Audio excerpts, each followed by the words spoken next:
Fisiko tonifikatu bat lortu nahi deunen, azken finen, denon objektiboa izaten da, ahalik eta grasa gehien kentzea, eta muskulu hori mantentzea edo inkluso irabaztea. Azken finen, fisiko tonifikatu bat, pixkat markauta dauna, muskulokin, hola lortzen da. Prozesu beren, grasa kenduta eta muskulu hori mantenduta. Azken finen guk, grasa kentzeko edo pixio galtzeko prozesu baten, bai grasa eta baitare muskuluak kentzen badeu, azken finen ez da lortzen fisiko tonifikatu hori. Lortzen dana da, fisiko flako bat, fisiko debil bat, eta hori azkenen ez deu nahi inorrek. Orduan, bideo honetan nahi dizut azaldu nola egiten den prozesu hori. Azken finen prozesu hori rekomposizio korporala deitzen da. Orduan, bideo honen objektiboa izango da, prozesu hori nola egiten den azaltzea, ze pauso jarraitu behar dien, entrenamendu aldetio nola jokau behar deun, nutrizio aldetio ze ajuste egin behar ditugun, eta rekomendatzen dizut bideo bukaera arte gelditzea, ze bertan azalduko dizut nire kliente batekin nola egin deun prozesu hau eta nola lortu deun kanbio. Benetazko kanbio bat, rekomposizio korporalan bidez, entrenamendu aldetio nola egin deun, nutrizio aldetio nola egin deun, inungo dieta estriktu jarraitu gabe, eta azken finen hau praktikan ikusiko zuen nola egiten den. Orduan, introduzio egin gehiago gabe, goazen bideokin hastea.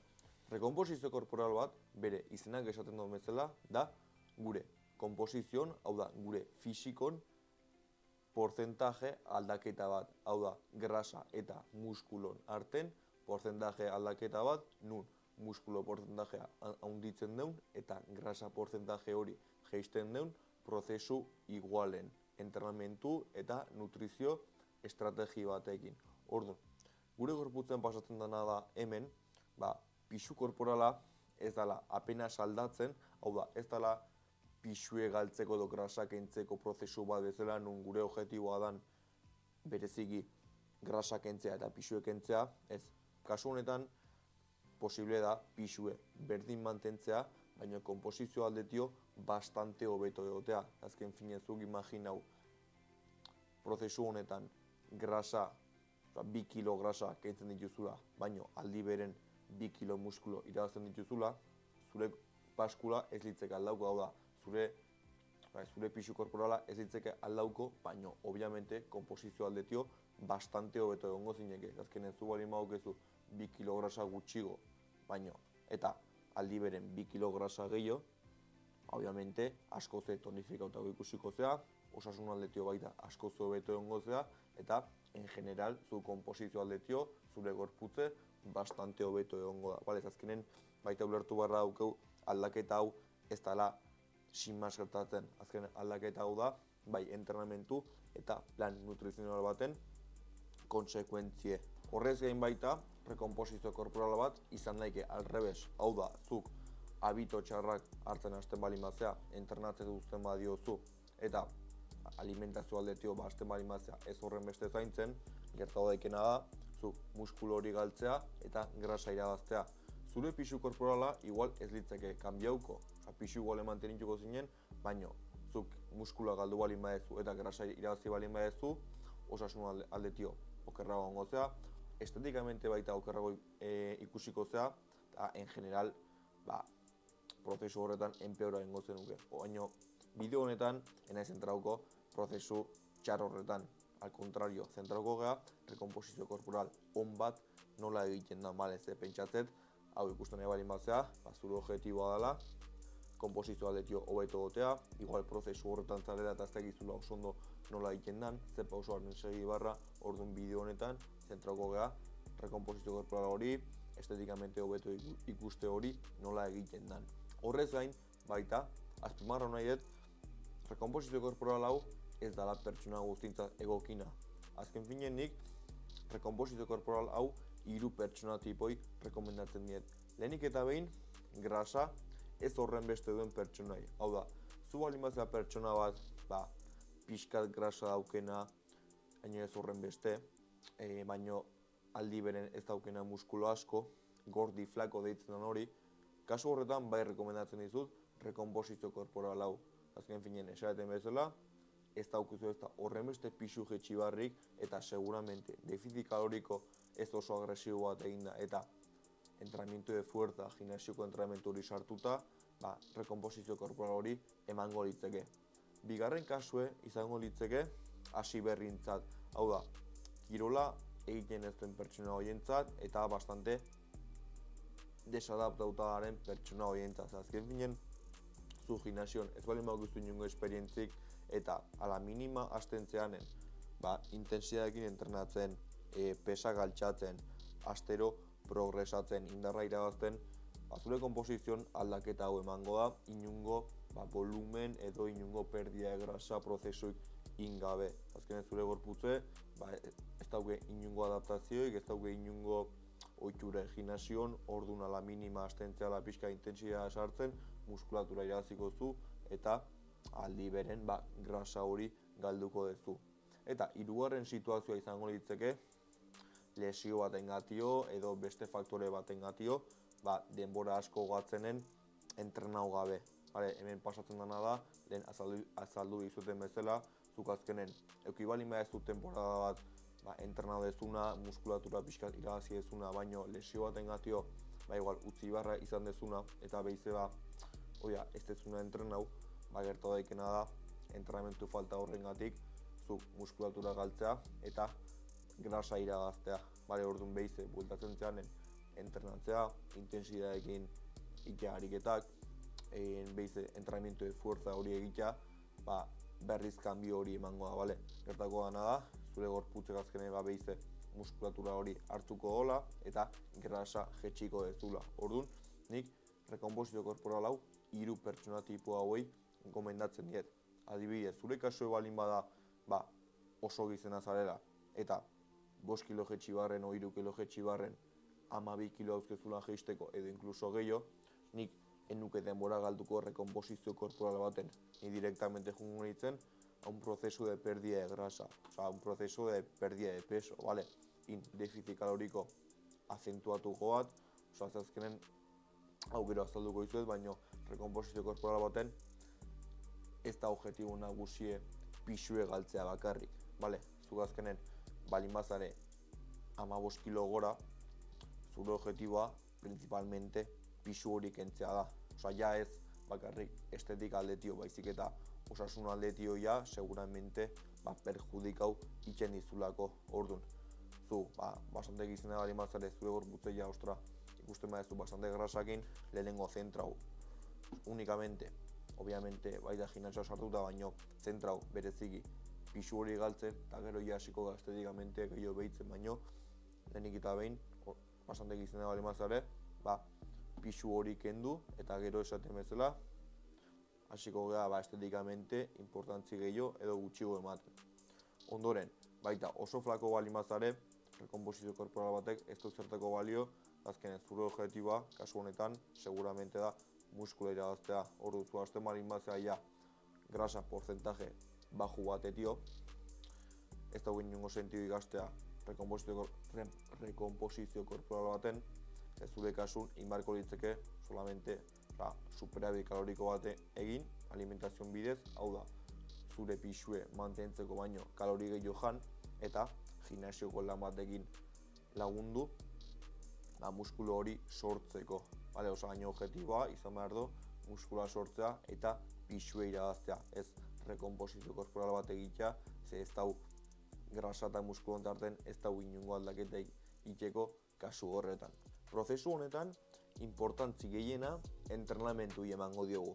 Azken finen, guk ez badeu entrenamentun intentsitate altukin entrenatzen, ez bali badaukegu entrenamentu estrukturatu bat, ez bali badakigu nola entrenatzen den, ze ariketa egin, ez bali badaukegu rutina on bat establezituta gure hasten, imposiblea izango da kanbio on bat egitea. Azkenen, esan dugun bezala, rekomposizio korporal baten objektiboa da, grasa kentzea eta muskuloa mantenitzea eta inkluso irabaztea, segun zure kasu ez zein dan. Orduan guk ez badugu ondo entrenatzen, ez badugu entrenamentu beharrezko importantzia hori ematen, ez dugu gorputz tonifikatu hori lortuko, ez dugu kanbio fisiko hori lortuko, orduan oso garrantzitsue entrenamentui beharrezko importantzia ematea. Ni minimo 3 egun entrenako gintuzke, minimo. Hau baita ikusi beharko ditzeke pertsona bakoitzen kasue, baino nik estimulo on bat emateko gorputz osoi eta zure muskuloi 3 egun behar die, bale? 3 egun gimnasioko entrenamentuan, intentsidadeekin behar die. Azkenean nik uste bi oso gutxi bezala gehatzen dela, eta 3 entrenamentu gila zehose indaikela. Eta inkluso denbora gehiago balin badukezu, 3, 4 edo 5 sartu daizke. Bale, baina hau ja, bakoitzen kasua ikusi beharko litzeke, pertsona bakoitzen esperientzia eta kasu bakoitzen bazea izango litzeken aproposena. Ondoren, nutrizio aldetio ingo deuna da, defizit kaloriko bat egingo du, baino bastante txikie. Bale, esan dugu bezala, prozesu honetan ez da objetiboa pixue kentzea, como tal. Objetiboa ez da grasa kentzea bereziki, que también, baino ez da objetibo primordiala, bale? Azkenen, egongo da kasu baten, badaukuna igual grasa pixua kentzeko abdominalen taula batez ere, baino defizit kaloriko nahiko suabe batekin kenduko dana, bale? Orduan nik hemen ingo nuken estrategia izango litzeke, lehenik eta behin. Hasiera baten behintzet, alimentazio aldetio enuke ingo defizit egingo, hau da, nik alimentazio berdin utziko nuke, baino jokauko nuke kardiokin. Espliko. Ingo nukena da kardio aldetio. Hau da, zuk egunero egiten dituzun pauso horietazio, kantidadea igo, imaginau zu, guain arte haitu balin batzea egiten. 3 entrenamentu gimnasion gehi, imaginau alimentazio aldetio, sartzen dituzula, zure pixun mantentzeko, 2000 kalori. Eta egunen zehar maso menos egiten baituzu 8.000 pauso, eta 80 kilotan mantentzen bali mazea, ingo nukena da, 8.000 pauso egin partez, igual 10.000 igo, vale? Modu honeta, ari da, gasto kalorikoa igotzen, eta azkenen gure gorputzek, energi falta hori gure grasatio hartuko du, vale? Baina guk azkenen alimentazio aldetio ez daunez inungo kalori kentzen, baita badauko indarra eta energie gimnasioko entrenamentu horretan renditzeko. Azken finean esan dugu, prozesu honetako parteik garrantzitsuna entrenamentu dela. Orduan geroz eta energi gehiagoki entrenamentuan, hobeto rendituko dugu eta resultado hobek ikusiko ditugu. Orduan, rekomposizio korporal baten basea hori izango litzeke, entrenamentu aldetio nola joko beharko genuken eta nutrizio aldetio nola joko beharko genuken baita. Orduan, guain, esan dituten bezala, azalduko dizuet nire kliente batekin nola egin genuen rekomposizio korporal hau, pausoz pauso. Pantailan ikusten duzuen mutil hori, manez da, eta lehenengo argazkitio bigarrengoa 6 hilabeteko aldea dau. Manezen kontekstue honako hau da. Manez da mutil bat, boxeo egiten dona, eta gimnasio aldetio hasiera baten ez zeukena idea asko. Azken finen, gimnasioa juten da, juten zan, baino inungo estruktura gabe, inungo objetibo klaroi gabe, eta jan baita normala egiten zuen, bale?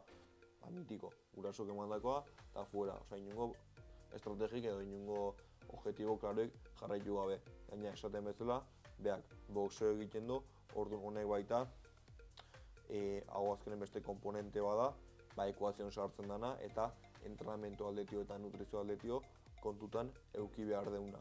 Orduan, manez, hasi zan 72 kilokin. Eta, objetibo bezala jarri genuen, azkenen komposizio hori aldatzea, bale? Esaizuten bezala, defizit oso agresiboak ez genunin, azkenen, ez zeuken ez da grasa asko, baino, pixkat bat zeuken sobran.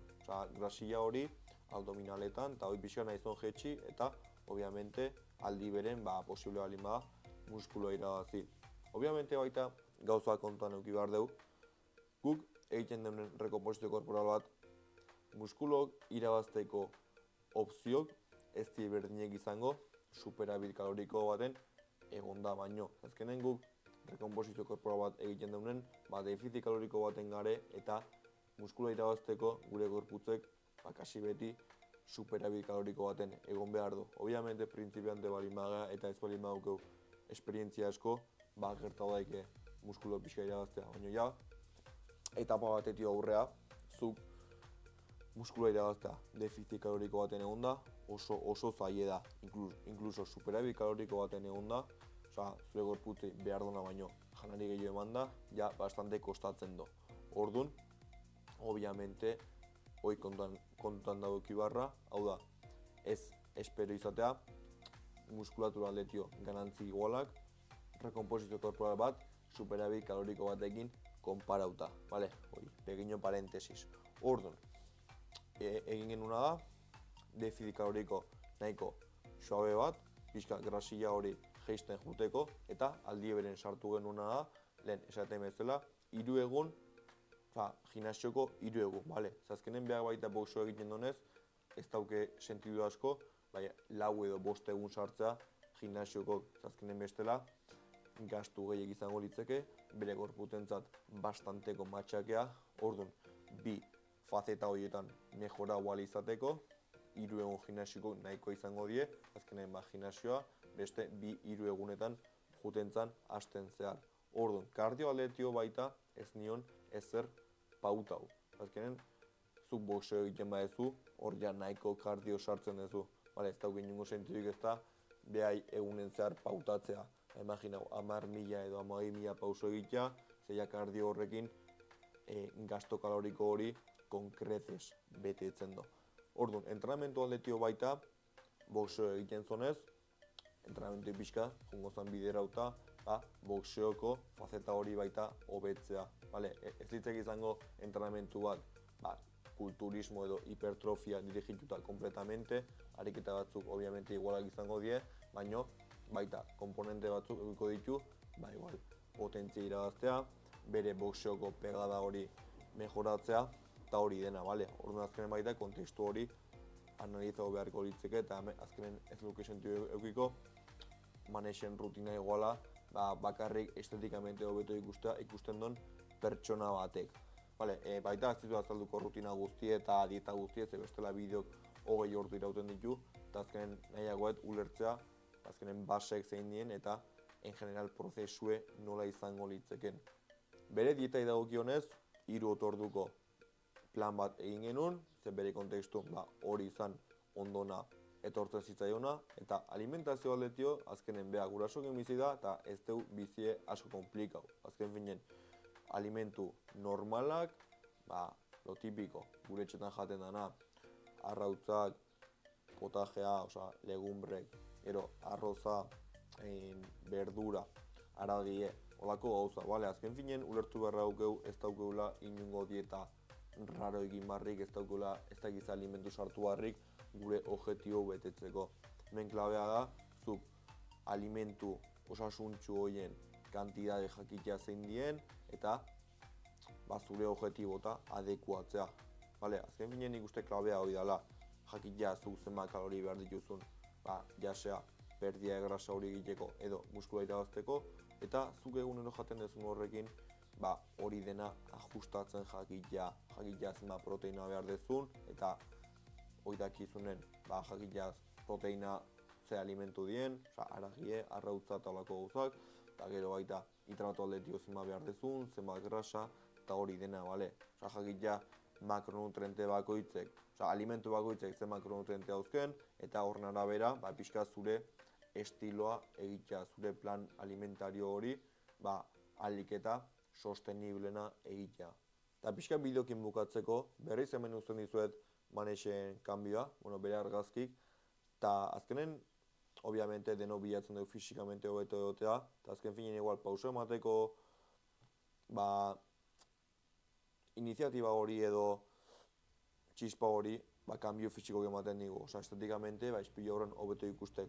Nik uste gero, benetazko kanbio eta benetazko kanbio importante hori, azkenen prozesu horretan jarraitzea egiten dizuna, barruti gertatzen den kanbio izaten dela.